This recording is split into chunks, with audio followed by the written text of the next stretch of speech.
the size of the future. For all the promises of God in Him are yes, and in Him, amen, to the glory of God through us. 2 Corinthians 1, verse 20. In the spring of 2016, gas prices in the state of Michigan suddenly plummeted to 47 cents a gallon, a little over 12 cents a liter, prompting nationwide headlines that asked, "How low can gas go?" When the rest of the country did not reach the same lows, gas prices were still historically economical. Filling the car's gas tank had not felt that good since the 90s. Boy, does that make me feel old, because I remember those days. When I remember complaining that the price of gas had crept up over the dollar mark. Something curious often happens when gas prices start dropping. Some people feel so liberated by the new freedom in their budgets that they start buying larger vehicles. When the price of petroleum was double or even triple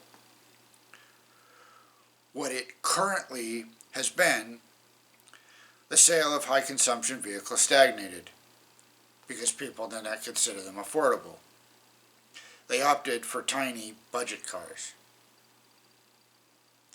When gas prices dropped, however, trucks and SUVs began to seem like reasonable choices. It demonstrates just how short-sighted we can be, because of course what goes around comes around.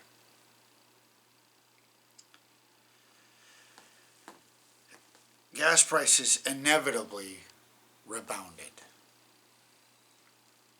The future always looks smaller and further away than reality might suggest. Remember the last time you promised to watch your neighbor's kids at some distant future date? It was an easy promise to make when the date was still 6 months away. When it is happening tomorrow, you often find yourself regretting the decision because it is suddenly more real and seems like a far bigger imposition. The same holds true for the promises of God in the Bible. Even though the prophetic forecasts of Daniel and Revelation have been completely accurate to the date, not one of them has been wrong. Some will still turn to a passage such as Revelation 13, which predicts the loss of religious liberty. This will never happen in my lifetime, some will say. I just can't see it. COVID, anyone? We have so many different religious groups out there, so much diversity, that I can't see how someone would even force religious hegemonicity.